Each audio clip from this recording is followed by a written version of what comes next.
নমস্কাৰ সকলোকে অন্য এটা ভিডিঅ'লৈ স্বাগতম জনাইছোঁ। অসমৰ যুৱক যুৱতীসকলৰ বাবে খুবেই এটা ভাল খবৰ, বিশেষকৈ যিসকল যুৱক যুৱতীয়ে অসম পুলিচত ভৰ্তি হোৱাৰ সপোন দেখিছিল, বিশেষকৈ বৰ্তমান নিযুক্তি প্ৰক্ৰিয়া হৈ যোৱাৰ পাছত যিসকল যুৱক যুৱতীয়ে পৰৱৰ্তী অসম পুলিচ পৰীক্ষাত অৱতীৰ্ণ হোৱাৰ সপোন দেখিছিল, তেখেতসকলৰ বাবে খুবেই এটা ভাল খবৰ।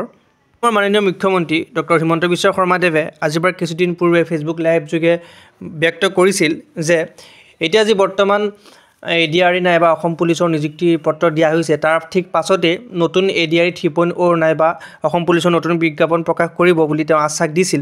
কিন্তু বৰ্তমান আজি তেওঁ নিজৰ সামাজিক মাধ্যম যোগে সেই কথা নিশ্চিত কৰি এটা পোষ্ট শ্বেয়াৰ কৰে। তেওঁ লিখে যে 1 লাখ নিযুক্তিৰ লক্ষ্যক অতিক্ৰম কৰি অসমৰ যুৱ সমাজৰ বাবে 2 লক্ষাধিক সুযোগ সৃষ্টিৰ প্ৰতিশ্ৰুতিৰ দিশে আমি আগবাঢ়িছোঁ।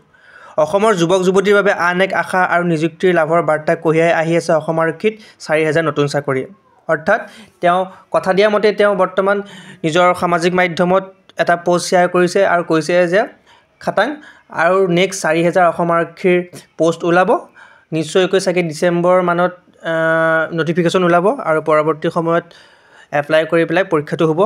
ইয়াৰ লগতে যিহেতু তেওঁ ব্যক্ত কৰিছিল যে ADRE 2.0 নিযুক্তি পত্ৰসমূহ বিতৰণ কৰাৰ পাছত ADRE 3.0 বিজ্ঞাপন ওলাব, গতিকে আমি আশা কৰিম যে পৰৱৰ্তী সময়ত ADRE 3.0 বাবেও তেওঁ সামাজিক মাধ্যম যোগে এনেকৈ জনাব যে কেনেকুৱা ধৰণৰ পোষ্ট আহিব বা কেতিয়া ওলাব।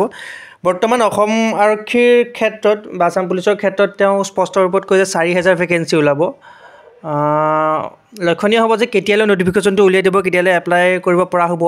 গতিকে এনেকুৱা ধৰণৰ আপডেটসমূহ পাই থাকিবৰ বাবে চেনেলটো ছাবস্ক্ৰাইব কৰিব আৰু যদি ভিডিঅ'টো ভাল পাইছে তেনেহ'লে লাইক কৰিব। আজিলৈ সামৰিছোঁ, অন্য এটা ভিডিঅ'ত পুনৰ লগ পাম। ধন্যবাদ।